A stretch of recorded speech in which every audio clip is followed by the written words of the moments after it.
दूसरे में देखिएगा, ये फिल्म का गाना भी है, मैंने वही लिख दिया उठा के, दीदी तेरा देवर दीवाना।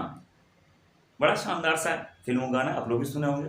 देखिएगा, दो दो तो दो कि ओछे नर के पेट में रहे न मोटी बात, आधे शेर के पात्र में कैसे शेर समात। तो लास्ट में तो की आवृत्ति, तुझे देखा तो ये जाना सनम।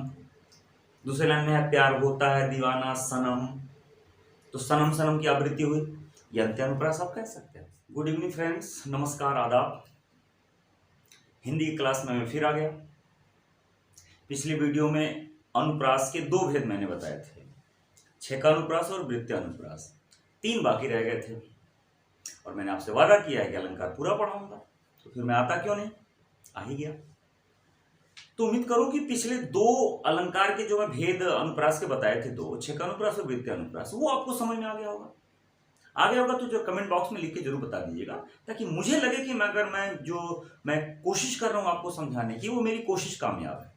ठीक है, आज तीसरे भेद पे चलते हैं। आज तीसरा, चौथा, पांचवा 3 भेद आज अब मैं आप लोगों को बताऊंगा। एक लाटानुप्रास, अंत्यानुप्रास और श्रुत्यानुप्रास, 3 भेद और जो बचे हुए वो मैं आज आप लोगों को बता दूंगा। पहले लटानुप्रास पे चलते हैं। लटानुप्रास की परिभाषा क्या होती है कि जब किसी रचना में किसी वाक्य या वाक्य खंड, वाक्यांश की आवृत्ति पाई जाए। पिछला 2 जो भेद था, यानी कि छेकानुप्रास और वृत्त्यानुप्रास, उसमें व्यंजन वर्णों की आवृत्ति पाई जा रही थी। लटानुप्रास में पूरा का पूरा वाक्य या वाक्य का एक हिस्सा अगर रिपीट कर दिया जाए, पुनरावृत्ति हो जाए, उसकी आवृत्ति पाई जाए, तो उसे लटानुप्रास कहते हैं। बड़ा आसान सा है। तो लटानुप्रास की परिभाषा ये, जब किसी रचना में वाक्य, वाक्य खंड या वाक्यांश की आवृत्ति पाई जाए तो उसे लटानुप्रास कहते हैं। एग्जाम्पल आप लोगों के सामने है कि पूत कपूत तो का धन संचय, पूत सपूत तो का धन संचय।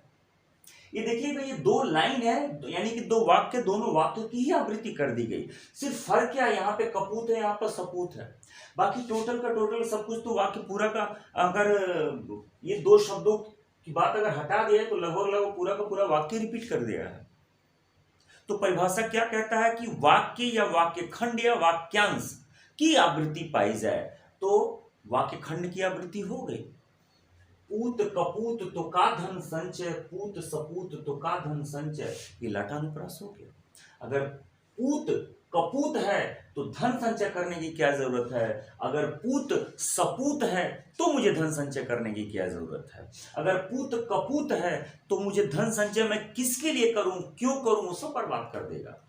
और अगर पूत सपूत है तो मैं धन संचय क्यों करूं, वो खुद ही कमा लेगा, इतना लायक है। ठीक है, तो ये लटानुप्रास होता है। दूसरा एग्जांपल जरा देखिएगा, मांगी नाव न केवट आना, मांगी नाव न केवट आना। ये तो पूरा का पूरा वाक्य ही आवृत्ति होगी, पूरा का पूरा वाक्य ही रिपीट कर गया, लटानुप्रास है।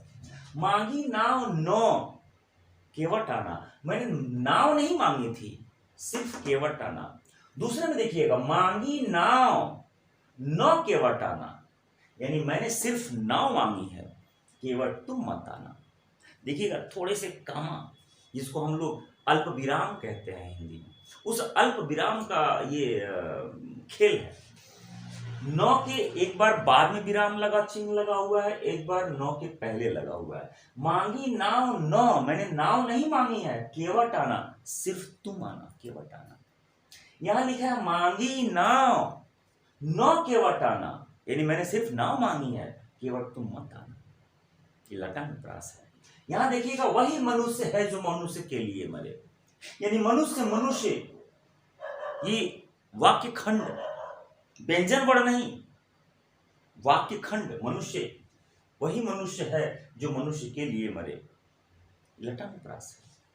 तो इसे ही लटानुप्रास कहा जाता है। लटानुप्रास में जब वाक्य खंड, वाक्य का एक पूरा अंश ही आवृत्ति हो, यानी कि रिपीट कर जाए, तो उसे ही लटानुप्रास कहा जाता है। ठीक है, चलिए दूसरा देखा जाए।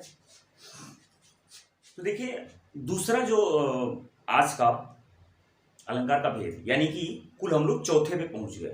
पिछले वीडियो में मैंने 2 बताया था, छेकानुप्रास और वृत्त्यानुप्रास। अभी थोड़ी देर पहले जो मैंने बताया लटानुप्रास, अब श्रुत्यानुप्रास। अब श्रुत्यानुप्रास में देखिएगा ध्यान से, पहले इसकी परिभाषा जान लीजिए, श्रुत्यानुप्रास कहते किसे हैं। जब किसी रचना में व्यंजन वर्ण की आवृत्ति हो, एक से अधिक व्यंजन वर्णों की आवृत्ति हो, लेकिन वो व्यंजन वर्ण कैसे होने चाहिए, वो व्यंजन वर्ण एक ही वर्गीय समूह के होने चाहिए। फिर सुनिएगा मैं क्या कह रहा हूं, कि जब किसी रचना में एक ही वर्गीय व्यंजन वर्णों की आवृत्ति पाई जाए, यानी कि अगर उसमें क की आवृत्ति हो, ख की आवृत्ति हो, ग की हो, घ की हो, ठीक, तो उसे कहा जाता है श्रुत्यानुप्रास। च की हो, ज की हो, छ की हो, अगर हो तो इन्हीं में से किसी का हो, नहीं तो कोई बात नहीं, दो ही की हो, तीन ही की हो, चारों की हो, पांचों की हो, किसी की हो, लेकिन हो तो एक ही वर्ग के होने चाहिए। अगर एक से ज्यादा व्यंजन वर्ण की आवृत्ति हो रही हो तो वो एक से ज्यादा यानी कि दो, दो से तीन, तीन से चार अगर हुए तो सिर्फ एक ही वर्ग के होने चाहिए, यानी कि क है तो फिर ख या ग में से ही कोई होना चाहिए, च है तो ये च, छ, ज, झ में से ही कोई होना चाहिए, ट है तो ठ, ड में से ही कोई होना चाहिए, त है तो त, थ, द, द में से ही कोई होना चाहिए। कि ऐसा नहीं हो सकता कि क हो और फिर प हो और फिर ट ना, ऐसा नहीं हो सकता।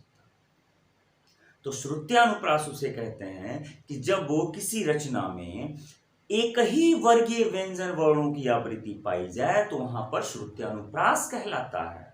एग्जाम्पल देखिएगा, आपके सामने मैंने लिखा है, ठोकर डमरू टिमकी ढोल, ठ ड ट ढ, एक ही वर्गीय व्यंजन है। फिर देखिएगा ठ ड ट ढ, एक ही वर्ग के आता है, ट ठ ड ढ, एक ही वर्ग के है। देखिएगा दूसरे में देखिएगा, एक फिल्म का गाना भी है, मैंने वही लिख दिया उठा के, दीदी तेरा देवर दीवाना, बड़ा शानदार सा फिल्म गाना, आप लोग भी सुने होंगे। देखिएगा द द त द द न, तो थ द द न में से ही सारे जब जो आवृत्ति हो रही है वो एक ही वर्ग के व्यंजनों की आवृत्ति हो रही है। यहां लिखा है ता दीन दान दिन धन धरनी, तो द द ध ध, तो थ द द में क्या है। यहां देखिएगा दिनांत था थे दीनानाथ डूबते, इसमें भी वही है, तो थ द द में से ही आवृत्ति है।